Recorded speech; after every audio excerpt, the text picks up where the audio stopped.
You're listening to Packers Talk Radio Network. PackersTalk.com.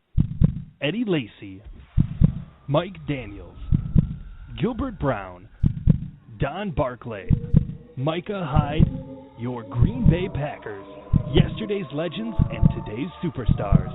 From corporate or non-profit events to private parties, add some spice, hire a Packers player from Mayfield Sports Marketing. For details, just go to PackersTalk.com and click on Player Appearances. Are you looking for some signed Packer memorabilia? Look no further than Waukesha Sports Cards. If the Green Bay Packer can sign it, Waukesha Sports Cards has it. Check our website for upcoming Packer player and legend signings. Go to WaukeshaSportsCards.com. Rodgers will go conventional. He will do it himself. Touchdown, Packers. Aaron Rodgers into the end zone. You're listening to the best Packer radio show on the internet. Cheesehead Radio. Reach the eye. Guess who's back?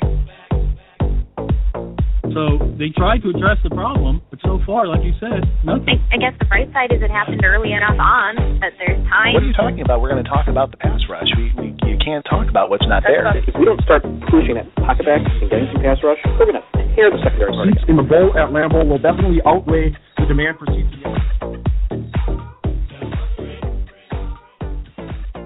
All right, Green Bay Packer fans, welcome back to another episode of Cheesehead Radio right here on the Packers Talk Network. I am joined tonight by my fellow co-host Jersey Al Bracco as we bring you not quite as exciting and happy of a show, maybe a little more introspective, a little more mystery in this one. What went on with the Green Bay Packers on Sunday when they were handily defeated by the Denver Broncos? We will be talking live tonight with the Green Bay Press-Gazette's Wes Hodkiewicz. You can listen for that a little bit later on in the show. But right now, it's me and Al going live with you. I'd like to throw out a quick thank you to our sponsors, Mayfield Sports Marketing over at Mayfield Sport on Twitter, and, of course, Waukesha Sports Cards. They're at Walk Sports over there. It's going to be a good show. We're missing John Rahor and Jamie Snowden tonight. Hopefully they will be back. Possibility John might even join us a little bit later in the show. But for right now, we're going to kick it off with this week's Packers news. Jersey Al and Jamie bring you this week's Packer news.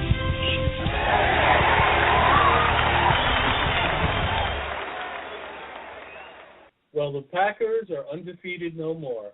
As Mike McCarthy so eloquently stated after the game, they got their asses handed to them in every which way, shape, and form by the high-flying Broncos, in turn making the Packers look like they were just plain high. Both teams were coming off their bye weeks, yet it became apparent early on that only one team made a conscious effort to change their usual offensive game plan and style of play for this game. That team, not the Green Bay Packers. Am I putting words in your mouth there, CD? Just a little bit. Just a little bit. Denver went to well, I do get to write it, so I guess you have to read my opinions when you read them. But yeah, I would. Anyway, yeah, I know. Denver went to a quick passing game to lessen pressure on Manning and showed the Packers some things they certainly never saw on film from the Broncos. For example, on at least two plays, Manning took off on a planned rollout. If that isn't an unscouted look, I don't know what is. Denver's adjustments helped Manning throw for 340 yards against the Packers.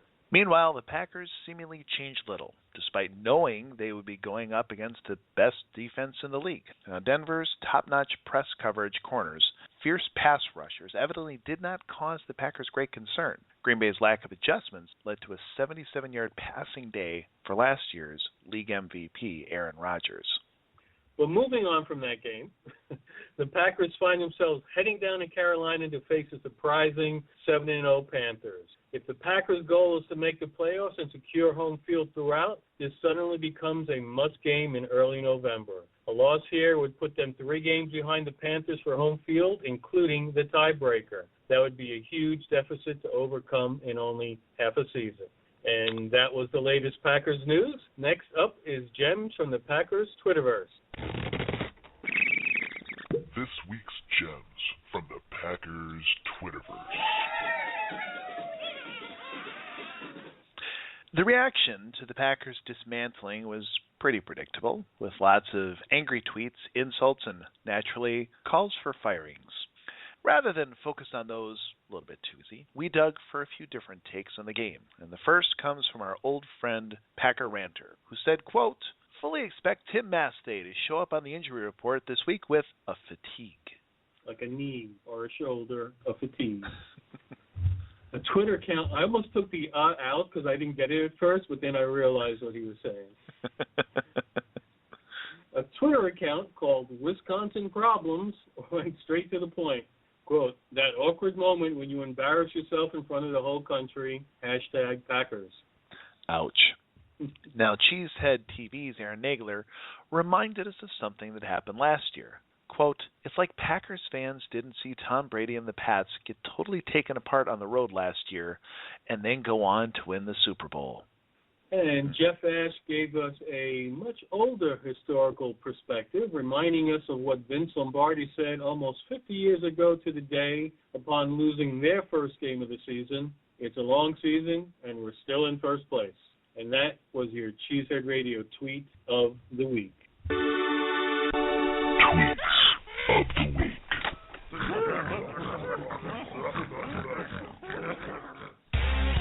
Cheesehead Radio brings you Make It or Break It. Sorry about that, Al. Just with everything going on, all this uncertainty that I have with the Packers, I need my stings right now just to give me some sense of continuity from week to week. Yeah.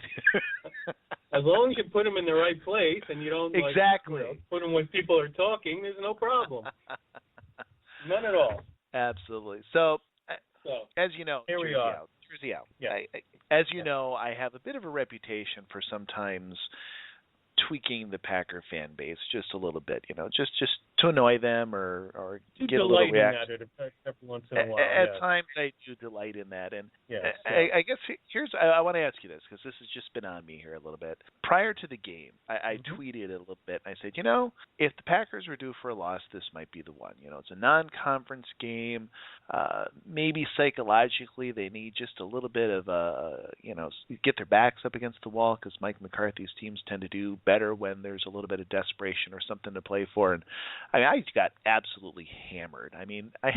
People were coming down. No loss is ever good. No, away ye heathen. You're not a true fan.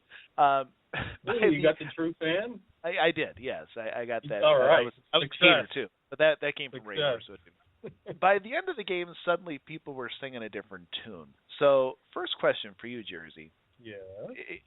Is this a good loss? Is this something you think that the Packers were progressively getting a little bit less, a little more sloppy week after week? Not quite, but they were still getting some wins, so everyone's like they're still the class of the NFC.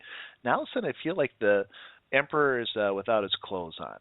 You know what I mean? And we're exposed, and now they've got to do something for real. It's not a good loss. I'm not going to go there. It's not a good loss. It was an awful loss. Needed loss. Is that okay? Yeah. Well, let me finish. Okay. Go ahead. Yeah. Good does not enter into the equation at all. It was a horrible, awful, embarrassing loss. The fact that they lost the game after being 6-0 is not the end of the world. They weren't going to go undefeated. Fine. If they had to lose, they lost to another undefeated team. Okay. At least you didn't blow it against the Detroit Lions or something like that. However, good loss? No, that was horrible. It was just horrible. It was like they were not even mentally there to play, and like Denver made all the adjustments, had the perfect game plan, and the Packers were just, we'll just roll the ball down. Oh, there's nobody open. I guess we'll take sacks in the second half. No, not a good loss. And I suppose where I'll actually chime in with you, that makes me nervous, because I do believe, like you, I say that the Packers weren't going to go undefeated. Maybe it's nice for the Packers to have a little adversity now rather than maybe wait till the playoff season to not know how to put it together in the face of adversity. But the way the Packers have reacted is what's creeping me out a little bit.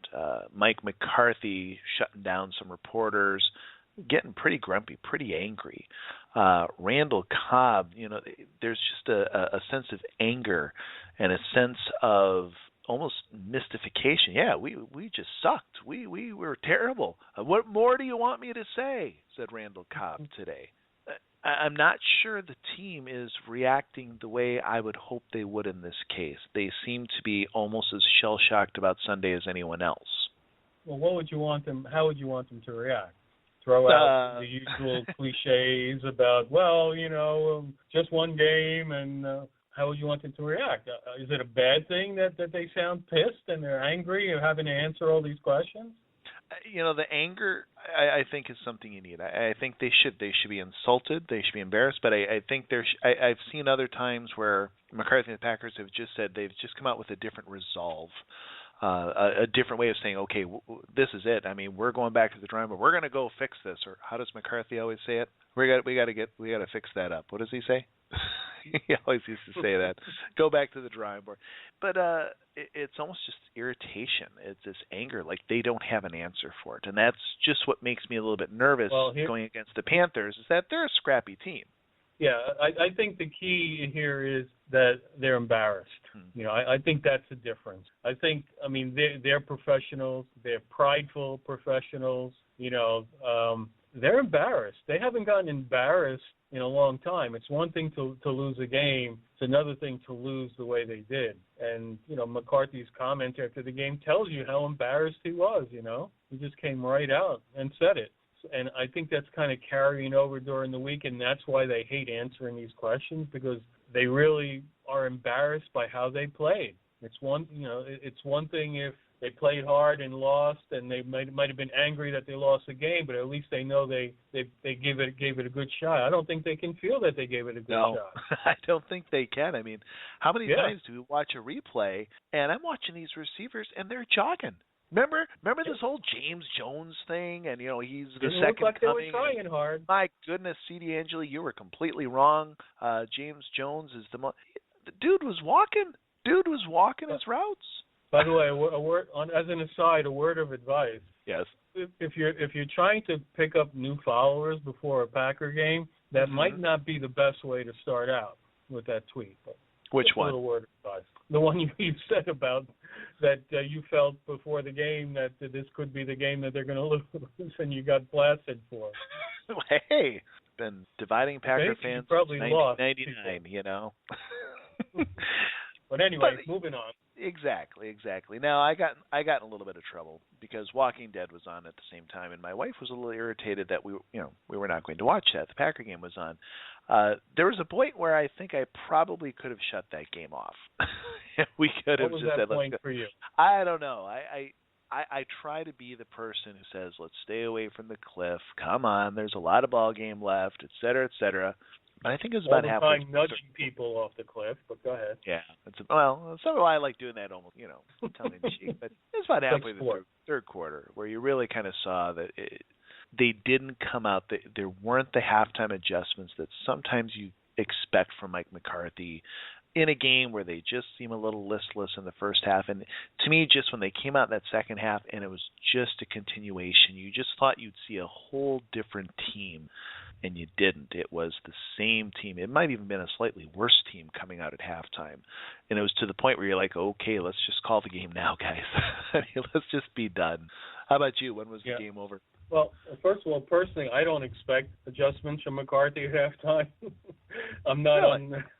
I just don't see it that often. So to me, he either has a good game plan going in or he doesn't, and he sticks with it either way. That's just my feeling about Mike McCarthy. And people blast me for saying that, but that's okay. That's how I feel. Well, you're as far as when the followers on Twitter, I'll tell you that. As far as when the game was over for me, I really hung in there until I guess it was early in the fourth quarter, and they picked up that safety. And at that point, I didn't turn the TV off. I would never do that. I'm going to watch every second in every game. But mentally, the game was off in my head. I was agree. there. I was staring at the screen. I was following Twitter, but mentally, the game was over for me at that point.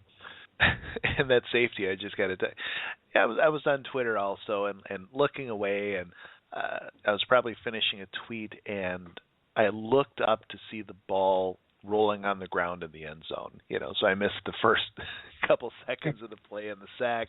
And I just looking, I said, how did this happen? You see the replay a couple times, you're just like, oh, just shut it off now. Holy cow. Yeah, that was really bad. And as safety goes, it was a pretty embarrassing safety, the way it all came down. You know, everything just went wrong. Yeah. Yeah, Richard Rodgers was not, that probably was not the play he was looking forward to in film study. Yep, don't think so. No, not at all. I think one thing that happens, Al, with a game like this, when you have so much going wrong, it just seems like the injuries pile up. And we were so happy having that bye week when we did, because the Packers had gone through several injuries this year, that we're like, okay, we're happy, we're healthy now. This is great. We're healthy. We're happy. We're expecting this full tilt team to come and play to its potential. And not only did they not, we ended up with a lot more injuries, a lot more that were pretty serious. They got 3 key players back right after the bye. They got Burnett back, they got Raji back, and they got Devontae Adams back. So you're feeling pretty good, right? Well, like you said, they didn't help. And then we got more guys injured during the game. Now, it seems like we dodged a few bullets, right, during this week. What looked like what could have been much more serious injuries have turned out to not be quite as bad. We had Clay Matthews, right, with the ankle. It looked like it was going to be a pretty bad ankle sprain, and here he is. He's already practicing completely in pads, going through all the drills today on Thursday, so looks good that he's going to play. We had Sam Shields with the shoulder. You know, everybody was talking about, collarbone, popped his shoulder out. I think somebody said they saw him in a sling for a few minutes, and we find out afterwards that it's strictly a day-to-day injury. And you know, he was at practice, wasn't practicing, in pads, just watching, but looks like, again, they dodged the bullet there, and while he may not play this week, he probably will be ready for the following week. Then we had Quinton Rollins. You know, we lose a second cornerback early in the first quarter. He goes out with a neck injury, you know, what seems to be the most prevalent injury among the Packers the last couple of years that other teams don't seem to get are neck injuries. So a lot of concern there.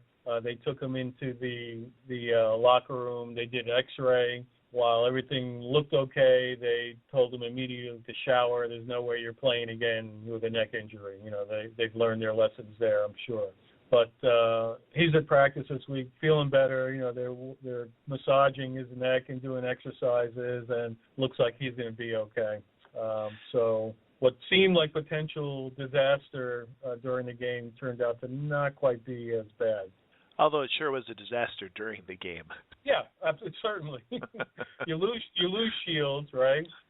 You lose Rollins.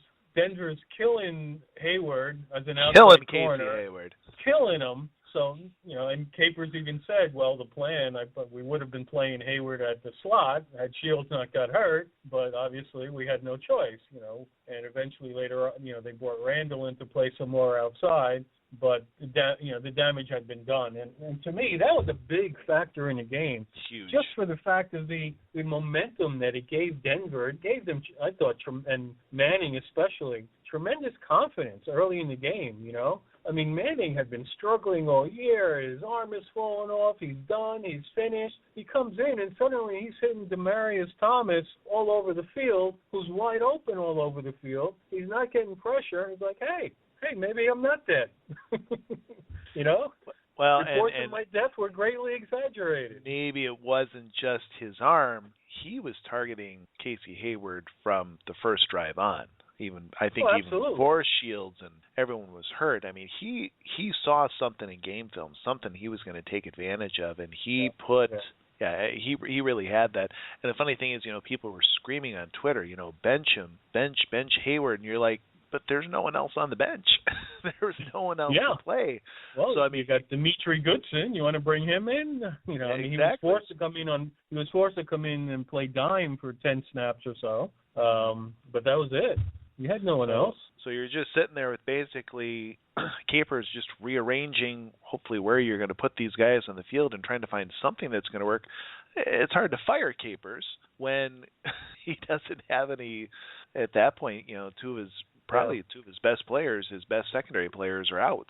And you have a guy like Peyton Manning who can dissect you when he has done his film study and knows where your weaknesses are.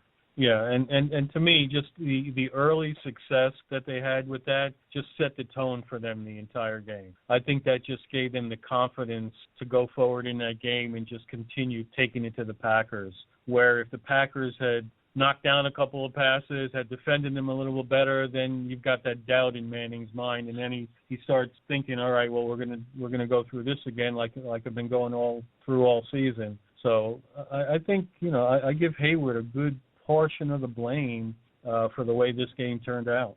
Absolutely. And I think that goes back to your larger point too, Al, that offensively Manning knew what he was doing. He had done his studies. They came out with a plan. They weren't getting to him. He got the ball out relatively quickly. Pass rush wasn't really a factor against Manning. But defensively, you got to talk to me about this.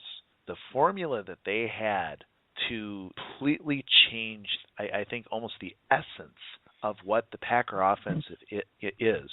Keeping Aaron Rodgers in the pocket. You saw him left and right trying to move and use his feet and use his legs.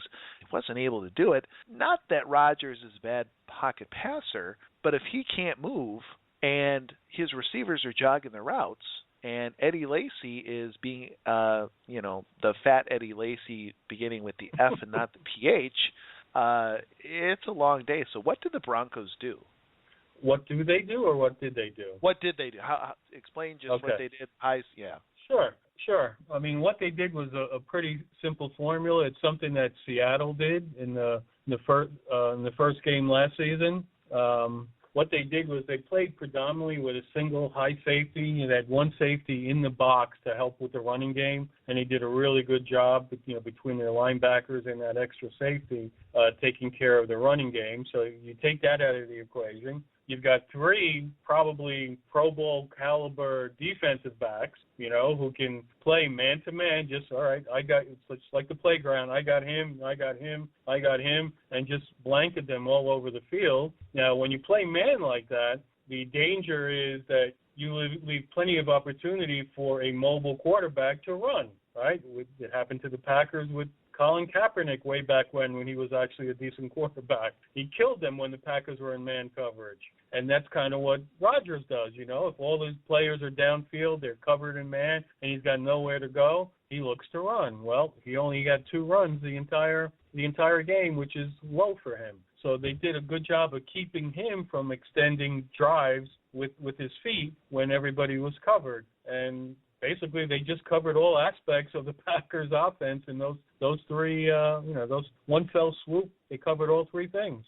Yeah, and hopefully, well, you almost want to say hopefully this isn't a blueprint for other teams to follow, but reality is it was already a blueprint, as you said. Seattle had used the same idea in previous years, and now, you need the personnel to do it, right? Exactly. You need defensive backs that can cover a guy all over the field. I mean, you're not going to do it with a bunch of average defensive backs, which is why every team can't do this, But a team like Denver, absolutely.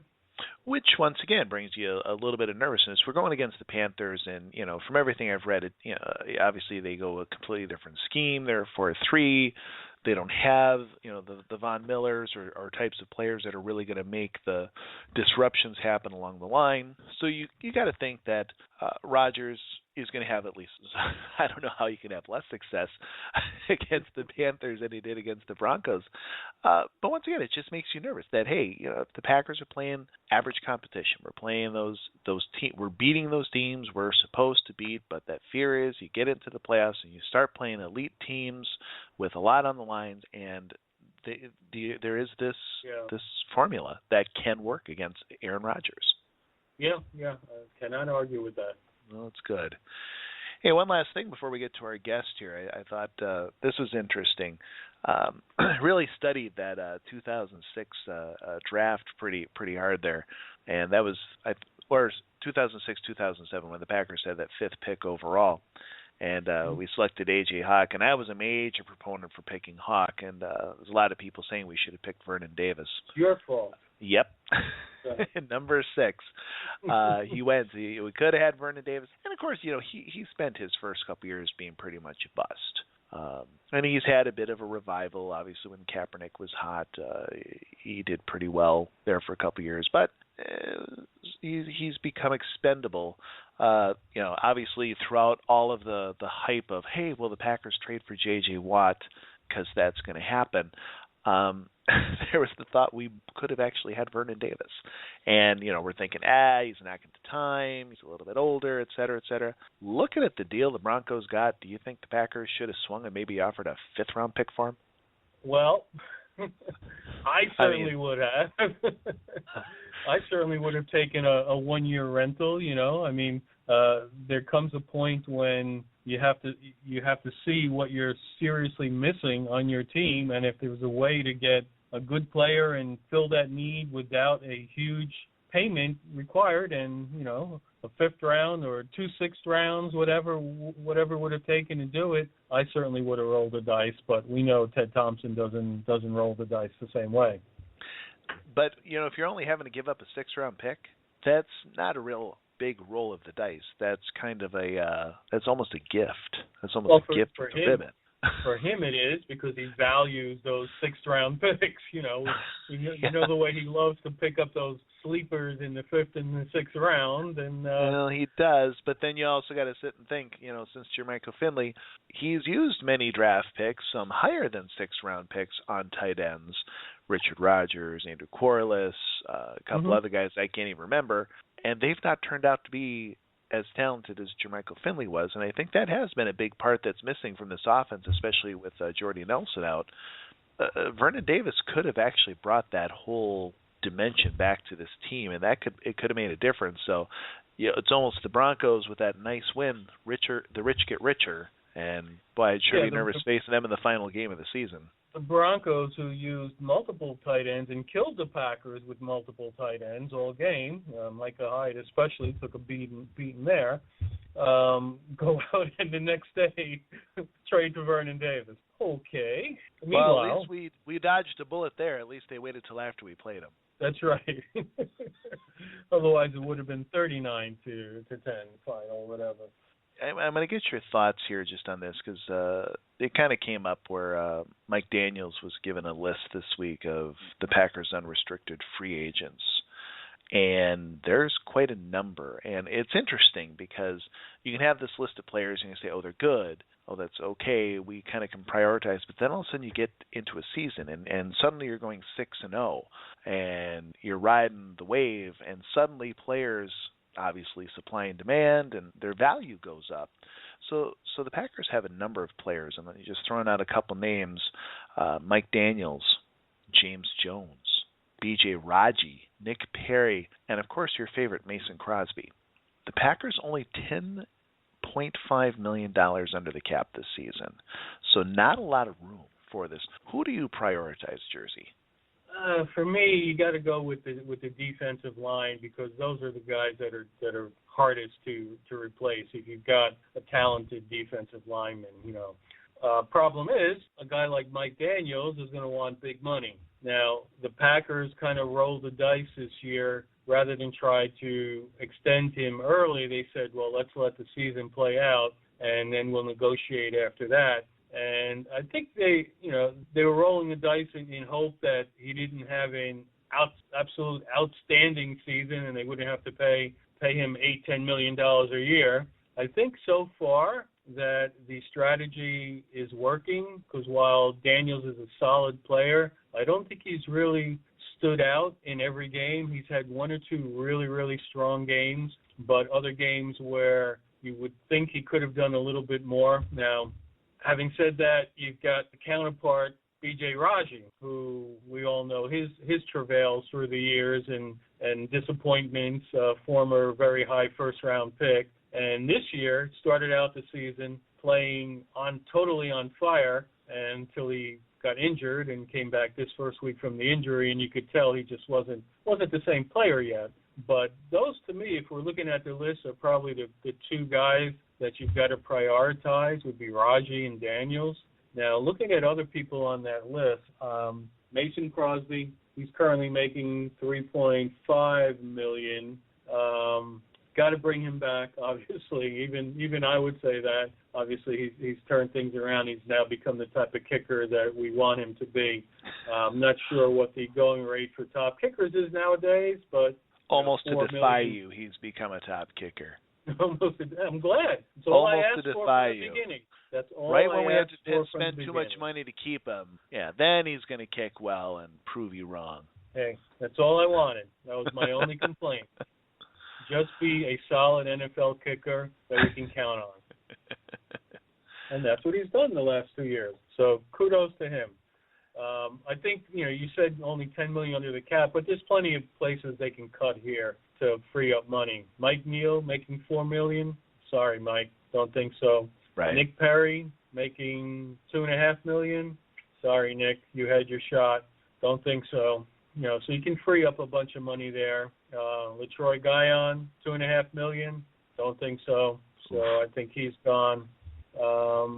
Just a little bit of a black cloud over this guy too. So. Yeah, and then that factors into. You got to wonder absolutely. that whole Packer people thing coming back to haunt you a little bit. Well, I suppose. Yeah, that factors into it. The interesting one is James Jones. He's making the minimum. I think the Packers are only on the hook for $585,000 this season. That'd be real interesting to see what he's going to command next year. 2-year deal at $1.5 million. Would that be enough to do it? Would that do it? Would that keep him? I don't know. But I think the Packers would try. I think they will. They've got 2 pretty darn expensive receivers right now, and I think they do look at Devontae Adams as being a receiver of the future. The thought is James Jones was brought in as an emergency. He's DeAndre Rison this year, to kind of come in. And is there a real commitment to him after this point? I don't know. Certainly not if he's too expensive.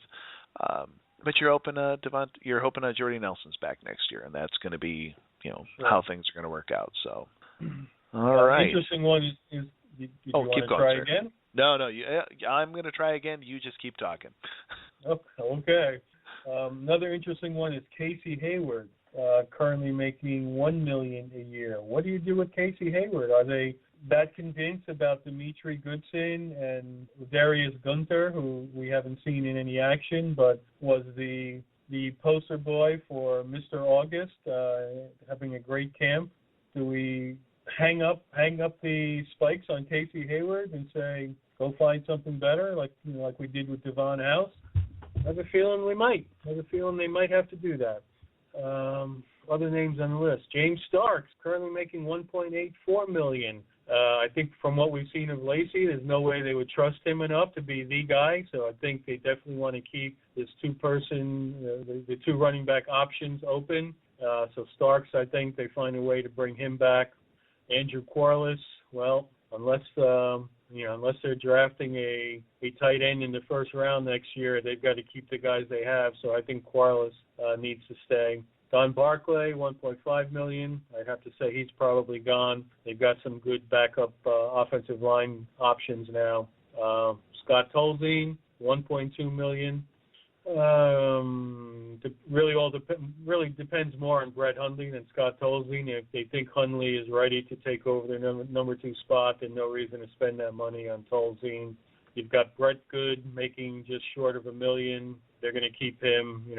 Guy never makes a mistake, and that's all you want out of that position. Mm-hmm. And fan favorite John Kuhn, $635,000. He's been taking less and less every year. Is this the final year for John Kuhn? I think they're going to ask Kuhn to pay the Packers for him to play, and he'll do it just so he can keep hearing himself. His name or being give him a job. Crowd. Give him a job in the organization somewhere. Very, very possible. Very, very possible. Yeah, I think this might be the end for him on the field, but I think they would definitely look to keep him off the field. He's such a fan favorite. Something in public relations, whatever. I think that's everybody on our list of free agents, right? Did I hit everyone? That'd be about it. What did you say about James Starks? I said Starks, you got to keep him. I said there's no way they trust Lacy enough, after what they've seen this year and the whole weight issue and the disappointing play. They want to have 2 guys that they can, rotate in and out as needed. And if one is going bad, they want a second option. So Starks has got to come back. All right. Hey, I got some good news for you. Yes. Wes Hodkiewicz will be joining us here live in just a few seconds. Awesome. Yes, Wes Hodkiewicz. You may know him from PackersNews.com. Just watched a great webcast from him today. I don't know if you haven't seen it. It's over at Packers News, but it's Three Guys Talk Packers. Have you seen those yet, Jersey? I haven't seen. I saw the ones he was doing with Ryan Wood. I haven't checked that one out yet, but I certainly will. It was with Ryan Wood and Pete Doherty. Yeah, I haven't seen that one. Yeah, it's pretty entertaining. So, and I think he's with us live. So let's head her right on over. By all means. Cheesehead Radio special guest. I'm hoping this is Wes Hodkiewicz. How are you, sir? I'm doing great. This is Wes Hodkiewicz, fortunately. This is Wes Hodkiewicz. All right. Hey, Wes. Yeah, sorry, guys. I thought I switched over my number like last year, and I thought I pretty much had everybody switched over to the new one, and I guess I judged this one very wrong, so I apologize. Okay. Well, someone has your number now, and I left them a lot of rude messages, so I hopefully they hopefully they aren't too upset with me. And he can be rude. Let me tell you. Good. I was just saying, I was just watching Three Guys Talk Packers. What a great show. Yeah, thanks, man. And I love watching you play the role of kind of the middleman, trying to keep things going between those two. Is that difficult? Yeah. With Pete and Ryan, I mean, you can't. They're both great guys, but I mean, you couldn't find two people who are more dissimilar in terms of just for everything from just their outlook on life to the point at which they're at in their careers. They're very big two polar opposites. So it's a lot of fun, and we switched it up over the years. We did the Insiders for a bit. We switched it to the Game Day Live show for a few years, and now we're going with this. So either we're continuing to reinvent ourselves, or we just can't settle on something. I don't know. It's probably one or the other. I just want you to know that both Pete and Ryan have gotten together. They had a meeting, and they decided that they're no longer going to do the show with you because they don't think it was fairly moderated. I don't blame them. So, yeah, they can't handle that. Well, you know how that goes. Also, I just got to say, Wes and Jersey Al, who's a little bit slightly behind the times, I really enjoyed watching your Periscope. Your Periscope before the game. That was really cool. You and Pete Doherty doing that. I've had a lot of fun with that. Yeah, Pete. I'm trying to call it the @Pete Doherty show, and he won't have it. He keeps saying no. It has to be like the Wes and Pete show. I'm like, no. This is like where you have the Mike McCarthy show. It's not the Mike McCarthy and Lance Allen show. It's just the Mike McCarthy show. Sure. But Pete's not going with that. So we're still kind of figuring out what the name's going to be. We don't really have one. But yeah, that was one of the things when we stopped doing the Game Day Live show. We still wanted to do something before the game, and to be quite honest with you, I think this works out better because it obviously doesn't go to our website anymore. It just goes to the Periscope app and Twitter. But the fact that we can interact with people now and answer questions if people have them, I think that's been the most fun for both of us. And yeah, sometimes crazy stuff happens too, like some random dude who watches it, happens to be in Denver and jumps on with us for a little bit. I mean, that stuff is cool, and it's what makes it fun. So it makes you realize that you're not just talking to a camera. There's actually people watching it. So that makes it pretty sweet. Yeah, I think Periscope's going to be, I don't know if it'll be the next big thing, but it sure is a nice way to reach out to fans and such. So, yeah, keep it up. You're inspiring me. I actually did a Periscope for the show tonight, and it was nowhere near as good as yours. Well, I wouldn't say that, but I mean that is the cool thing about it, though. I mean, I didn't realize the power of it until I was actually helping out our preps writer, Andrew Picard. We were at State Track and Field in La Crosse, Wisconsin, and I was on the Mississippi River, and I just turned it on, and we started doing the pseudo Packers / Green Bay preps chat, and there was like 70 people watching. I was like, oh my God, I didn't realize that it can go out that far, but I'm sure if Wildy did it, he'd probably have like 1,000, but I'll take my 70. Yeah, I had 4. But anyway. All right, Wes, let me shoot some questions at you here, okay? You all set? Hit me. I'm ready to go. You had a great article today with Micah Hyde and his frankness, his willingness to be frank about the Packers' performance, and I think he used the word sucked. It sure looks like players are going through the motions even to start the game.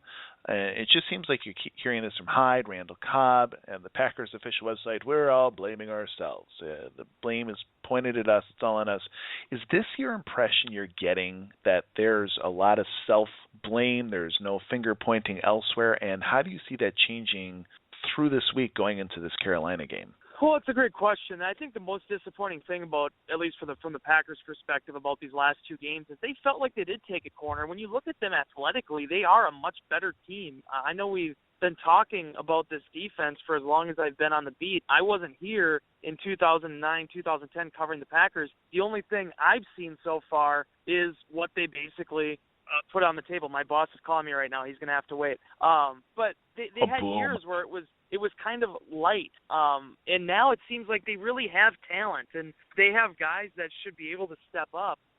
The one thing that probably hurt them, as Dom Capers and Joe Witt both acknowledged, it sounds like the game plan going into Denver was that Casey Hayward was going to play almost exclusively in the slot. But then Demarius Randall rolls his ankle during practice, so they're not sure what they're going to get out of him. And then Sam Shields ends up getting hurt in the whatever that was, the second drive I think it was. And then they lose Quentin Rollins. So suddenly all that gets thrown up in the air. And the Packers did very poorly against Denver for a lot more reasons than just that. But it seems like every time they take two steps forward, it ends up being another two steps back, and they're right where they're started.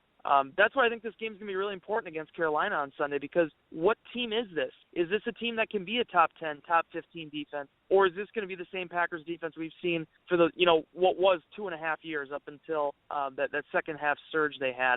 That's what I'm interested to see, and I think it's going to be a testament to them if they can bounce back from this, because that is pretty gut-wrenching to be as far ahead as they were and then give up over 1,000 yards in the last two games. Yes. All right, thanks. Okay, Wes. I was watching Packers Transplant last night, and Aaron Nagler was talking about something pretty interesting, I thought. It seems that during McCarthy's Wednesday press conference, ESPN Wisconsin's Bill Johnson asked McCarthy a question he didn't like very much. Now, later on, and wouldn't answer, right? So the interesting part is later on the website, when they put the video of the press conference up on the website for people to watch, that question was edited out. And then further later on, they actually must have rethought the decision and put it back in. So they're kind of all over the place. Now, my question to you is, as a credentialed Packers media member, how do you handle that fine line when the team tries to influence and or manipulate your coverage of the team? Yeah, that's the one thing. I obviously was made aware of that, just like you said, where I don't know who it was, if it was Nagler or whoever tweeted about it that they had put that up. I didn't know they put up the original one then again though. But I will say this: if you're going to, and this is the Packers, it's their house rules. We're on their time. It's their locker room. And if it gets bad, obviously there's the PFWA and things you can do of that sort. But for the most part, we're always working around their schedule. If you are going to live stream the news conference, though, I think you should leave it in its entirety, because that's, that is what it's being broadcast to everybody, and those are mostly, with a couple exceptions, mostly the questions of all credentialed media do not work for the team. So for that reason, I do believe it probably should just stay up no matter what. I don't know where that decision came from to maybe change it and then put it back to the original one. That's something for the Packers to decide. But I definitely am in favor. If Mike McCarthy doesn't want to answer a question, that's definitely his prerogative. But I think I would leave it up in its unaltered form. But that was funny because, Bill Johnson, I give Bill a lot of credit. He comes in once a week, and he usually has that one doozy of a question that ends up hitting home for people. So he hits the nerve, yeah. He does. He likes to rile it up a little bit, and he has some good points. And I thought even today that created kind of a narrative here of, okay, maybe it's not just the receivers. Maybe there is something to this too with Aaron Rodgers need to take more chances. And as Alex Van Pelt talked about today when we met with the assistant coaches, they agree. He agrees. There are going to be times where you got to take more chances, but it's a very fine line, because as soon as he forces a pass and it gets intercepted, then suddenly the question is, well, why did he throw that? So hindsight's always going to be 20/20, but I do believe that in my own thoughts and mind, whatever that's worth, that it's definitely worth it right now, because when you only have 77 passing yards, I think you got to do something to get this offense going. Agreed. All right. So Wes, I would say this offense going into this season had to be considered probably on paper one of the best offenses of all time. I mean, we're talking about this offensive line being one of the best the Packers have had probably since the early 2000s. It's had trouble opening holes. We've got Randall Cobb, we've got Devontae Adams, we've got Jeff Janis, for cripe's sake. They're not getting open. Eddie Lacy, he's fat, he's wonderful, he should be the greatest player. He's not running well. You got Aaron Rodgers being held in the pocket. Yet on Three Guys Talking Packers, Ryan Wood played the Jordy Nelson card. Is this one guy really that big of a cornerstone that all of these Pro Bowl caliber players just can't put it together?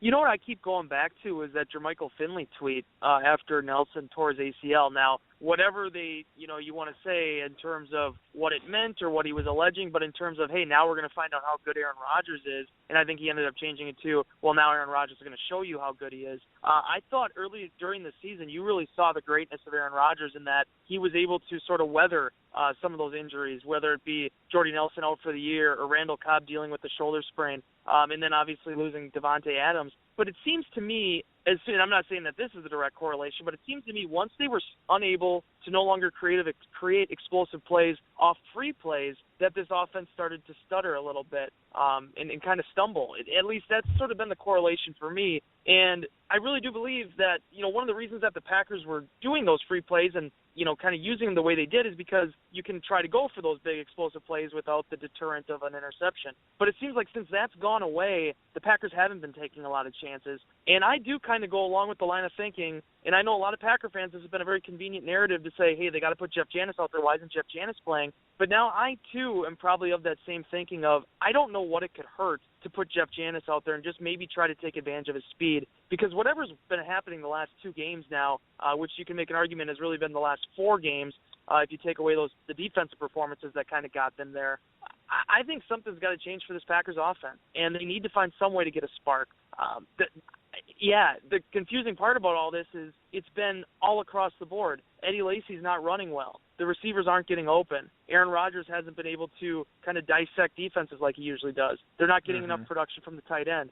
I think if you get 1 or 2 of those things working, this offense is back to clicking to what we are used to seeing. But when none of it's working, that's where you're going to see some of these sort of just kind of the stale sort of football we're seeing. This is a big game for the Packers. Personally, that's what I believe. It's just that right now they have a defense that is in trouble, and they're trying to find answers. And offensively, this is where the offense needs to start picking them up a little bit, and they're going to have to do it if they do it on Sunday against a pretty darn good Carolina Panthers defense. All right, thanks. Okay, Wes, before we move on to the Panthers, just one last question about last Sunday, and then we'll wrap that one up. I'm just curious how you would describe the reaction in the locker room, not to losing the game, but the manner in which they were dominated. Was there anger, shock, resignation? We'll get them next time. What was the overall attitude? Yeah, I think definitely. I don't want to say anger because it's not like we went in there and it was just guys ready to rip our heads off. But there was definitely this stronger than disappointment, maybe almost somewhat disbelief in how things went in that game and how inept, for lack of a better term, the offense was. No, the first person I talked to in there was Corey Lindsley, and Lindsley is usually a very happy-go-lucky, gregarious guy. And he was still very extremely polite, but you could see there was almost sort of this defeated kind of disappointment that was over him. And, T.J. Lang, one of the big spokespeople in that locker room, he kind of summed it up the best in saying that, the timing's off right now, and they need to find a way to get this thing right. But for the most part, I think there was a lot of dejection. And I think some guys this week, I think the receivers in particular were a little bit more, I don't want to use the word testy, but in terms of just, I think word. If you go look at some of the videos on Packers.com. It kind of explains it for itself, but I think that they're probably tired of hearing about this for a little bit, but until they actually break out of it, until they get that offense back to reducing 300, 350 yards per game and 30 points, it's going to be something that follows them because it's been so commonplace for so many years. You go back and you look at Mike McCarthy. Every year, they've been a top 10 to top 12 passing offense. They're 28th right now, 28th in pass offense. Never been that low this far into a season. Really never been that low at all. And until we find those answers, unfortunately, those are the questions that are going to keep coming up. Absolutely. And they don't sound very happy answering the questions anymore this week, do they? No, it wasn't. I think everybody was ready. There's still one more day of availability, but I think everybody's ready to get onto this Carolina game. Exactly. Well, hey, speaking of which, this is my last question for you tonight, but the Green Bay Packers are in a position right now to prevent an NFC rival, obviously an undefeated one, from going undefeated for the first half of their season. Now, the Panthers are far from perfect. I think they have some really good players at a couple of key positions, but really they're scrappy. They're a scrappy team trying to make the best out of what they have, maybe not dissimilar from the Packers 2010. Talk me through this psychologically. Are the Packers in a better position right now because they've gotten beaten, they're angry, and they have something to prove? Or does this undefeated team that has all this momentum going for it suddenly feel buoyed by seeing, the team that they've constantly been compared to and says, "Oh, you're not quite as good as the Packers"? Well, they just got thumped. I mean, who's got the psychological advantage going into this game? Yeah, there's two layers to this, and I wrote a story that'll be on our website later tonight about it. I actually think Cam Newton's a pretty good matchup for this defense, which is funny when you consider how bad the Packers were in 2012 and 13 against the read option. I actually think they're probably better conditioned for it now than playing a Peyton Manning or a Phillip Rivers.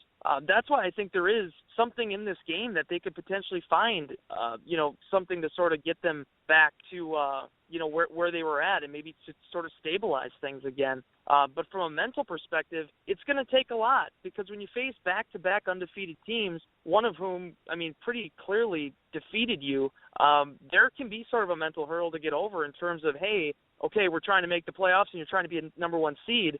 These are the teams you got to beat because as important as it was, as Mike McCarthy said, to get that 4-0 start and start the season on that fast start, well, the reason they wanted to do that is because they wanted to be the top seed in the NFC. And if they don't accomplish this now and being able to get past Carolina, now you're putting yourself again behind the eight ball. The loss to Denver, you can take it. A lot of teams are going to lose to Denver this year, specifically because of that defense. A lot of offense and passing games are going to be contained because of the Broncos' defense. But if you can't get past Carolina, now they're suddenly find themselves back in that place that they were in 2012 and 2013 and 2014 with San Francisco and with Seattle, and go back to 11 with the New York Giants, where they're, again, the second team in the NFC. It's about getting back to the Super Bowl for these guys. And I think that's why there's a lot on both sides of this, that, hey, if you lose it, well, now suddenly you got to go back to the drawing board and try to beat up the NFC North to get back into the hunt.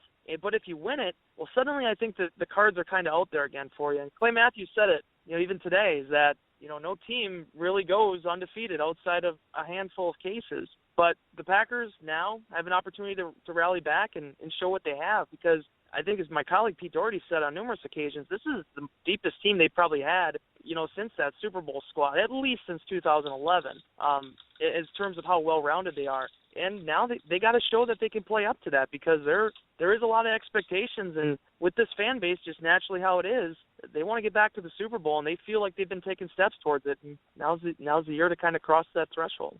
Okay, Wes, I want to get back to the first thing you said in answering that question from CD about Cam Newton. The Packers obviously had a tremendous success against the Panthers last year at home. They were leading 38-3 at one point before the Panthers scored a couple of meaningless touchdowns. Now, the key to last year's game was getting out to an early lead, making the Panthers' offense one-dimensional, basically forcing them to throw more than they want to. I think Capers' plan for the game will be to make Newton beat you throwing the ball. But the question is, can the offense pitch in and, score some touchdowns and make the Panthers have to play that game? Yeah, and I actually asked Clay Matthews that today in terms of just what was the key, in that game and being able to kind of contain Newton. And he said it was that fast start, and that forced them out of that read option, run, drain clock sort of mentality. They had to start pushing the tempo then. And as you look, right now, as good as Cam Newton is, and he's terrific in terms of his size and what he brings to the table, he's the reason why that team is 7-0. But at the same time, he has the lowest passer completion percentage right now in the NFL at like 54% outside of Ryan Mallett, who's currently unemployed. And then you look over at it from the perspective of, what the Packers can do sometimes when they don't allow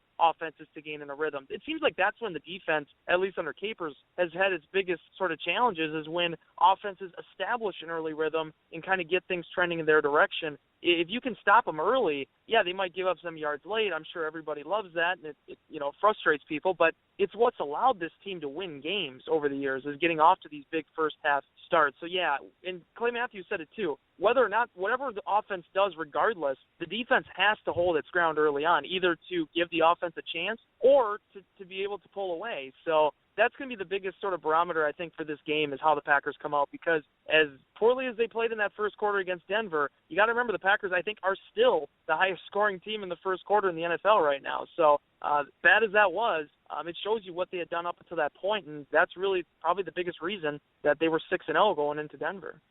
Okay, one last question for you, Wes, and then we'll let you get on with the rest of your evening. The Packers have struggled covering tight ends the last few games, Micah Hyde specifically. And now here comes offensive weapon Greg Olsen, who, by the way, I saw play in high school. He went to the same high school as my kids went to here in New Jersey. Oh, nice. Yeah, he was actually a tremendous defensive end more than anything else. He was just a terror. Yeah. He was a terror in high school football. But in any case, with the Panthers' lack of top wide receiver talent, do they treat Olsen more like a receiver and possibly, or do the Packers treat Olsen more like a receiver and possibly double him when possible? Yeah, I think so. I think that's probably very possible. We were talking with, and Pete Doherty will have a column coming out tonight too. We're talking with Joe Witt a little bit about the cornerback situation, and Witt said regardless of what's going to happen here with Shields or Rollins, and now even that Morgan Burnett's back, Demarius Randall is going to have a role in this defense. No matter if they're 100%,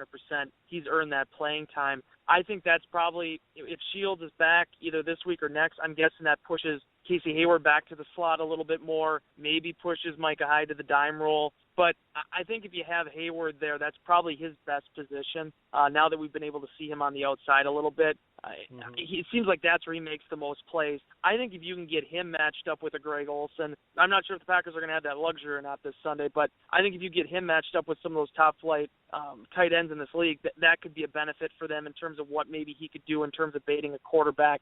If they can use multiple guys in that situation, I think that's probably where they're going to find their most success. To be quite honest with you, the more I watched that game, it almost made me wonder if maybe the Packers should have been operating more in a dime defense to get more of those defensive backs on the field. It seems like even with Matthews there, inside linebacker is still a pretty big liability. Maybe that is their strength, to use Quentin Rollins whenever he gets back from his neck issue now, or to get Micah Hyde, Casey Hayward, some sort of rotation of those guys involved, because as poorly as I think Hyde has played sometimes against those tight ends, there's still value in him in that defense. He's probably their best defensive back, their best tackler as a defensive back. It's just about not allowing guys to make catches either. But I think if you get Shields back healthy, you have Randall on the outside, then that really opens up some possibilities and maybe can also help Casey Hayward be a little bit more impactful than what he'd been the first 7 games so far this season. All right. Okay. All right, ladies and gentlemen, we have been listening to Wes Hodkiewicz, he of PackersNews.com. You're doing WNFL, or you're doing The Fan now, aren't you? 105.7, is that correct? Yes. Yep. I actually picked that up from Rob Demovsky. When Rob left us to go to ESPN, he no longer could do their show, so then he suggested that I do it. So that's actually my 3rd season now, I think, with those guys. I just want you to remember that you started out with us doing radio. I did. This was my first interview. Yeah, we prepped you for this, so I want you to remember the little people. You're taking credit, CT. Yes, I am. Honestly, God, though, I think this was the first in 12. I think this was the first time I ever really even talked about the Packers while I was on the beat. Mm-hmm. I'm pretty sure. No, like I said, we're always thrilled to have you because you are just a great interview, and it's been fun watching you grow from that first year kid, and you've really just become a real established beat guy, very well respected, doing great stuff with a lot of the multimedia. So we appreciate having you here, and all of our listeners, please give this guy a follow on Twitter at Wes Hod, and tune into Packers News. Great stuff over there. Well, you guys got my cell phone number now, so hopefully next time we can I'll be there on time. So Matt will text you every day and bug you now. Yeah, there's some old lady down in Manitowoc going, "Who is this guy calling my phone?" some poor woman who just got her phone like last week and is getting these bombardment of phone calls. Yeah. Absolutely. All right. Wes Hodkiewicz, All right, ladies fellas, and thanks gentlemen, a lot for having thank me. you so much. You bet. Take care, Have a man. good night. Bye. Too funny. Always good talking to Wes. Always a wealth of knowledge. He is fantastic. Absolutely. Yep. All right. Well, we've gone a little bit long tonight, so I suppose we should get right to our Packer game predictions. Cheesehead Radio. Packer game predictions. So, a much bigger game maybe than we would have imagined. The Packers are going to Carolina, and it's going to be a big one. So, what do you say, Jersey Al? You predicted a Packer victory last week, a low-scoring affair. You're right on the Packers being low-scoring. Yeah, nailed that part. What do you say? What do you say this week? I think things are going to be finer in Carolina this time around, but again, it's going to be a low-scoring game. I've got the Packers squeaking one out, 19-17. All right. And last week I predicted the Packers to win, but I picked a very high-scoring affair. I was correct on the Broncos score, not the Packers. This week, put our two scores together, and we might have something there. Exactly, it would have worked out. This week, I'm also going to predict a Packer win, but I'm hoping and praying that this emotion and frustration, and I think, as you said, Jersey Al, embarrassment, really generates that back against the wall feeling. You start seeing a team that's focused, and I think you're going to see Aaron Rodgers take over as the leader of this team again, where he's done that in some other times in the past with his big you see him really step up and that attitude wash over the team, and I think you're going to see that again, or at least I hope we are. I hope you're right. All right. You ready to close it out, sir? Did you want me to read it, or do you want to read it this week? I'll let you do it this time, since I figured you'd say that. And I didn't enjoy it. Exactly, yeah. All right, ladies and gentlemen, thank you so much for joining us tonight on Cheesehead Radio, and a huge thank you to Wes Hodkiewicz for joining us. Be sure to head on over to PackersTalk.com to get all of our podcasts. Please follow Packers Talk Net on Twitter, and give a like to the Packers Talk Network page on Facebook. Cheesehead Radio and all Packers Talk podcasts are available on iTunes. Just Google Packers Talk iTunes, and you'll find it. Be sure to subscribe, leave us a review if you can. You can also listen by using Stitcher, TuneIn Radio, or your favorite pod-catching app, and search for Packers Talk. If you're on Facebook, please like our Packers Talk page, and also look for the Packers Peeps group on Facebook. It's a private group, but if you request to be added and you listen to the show, you are in.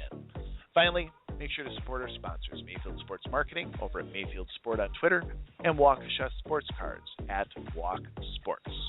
Jersey Al, we did it. We got through this. We did it, just you and me. Just you and Wes, eventually. That's right. All right.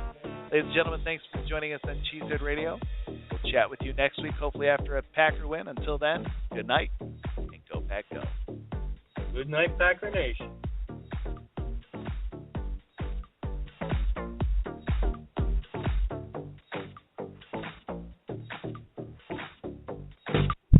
Eddie Lacy, Mike Daniels, Gilbert Brown, Don Barclay, Micah Hyde, your Green Bay Packers, yesterday's legends and today's superstars.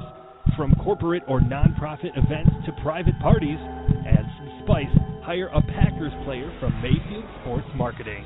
For details, just go to PackersTalk.com and click on Player Appearances.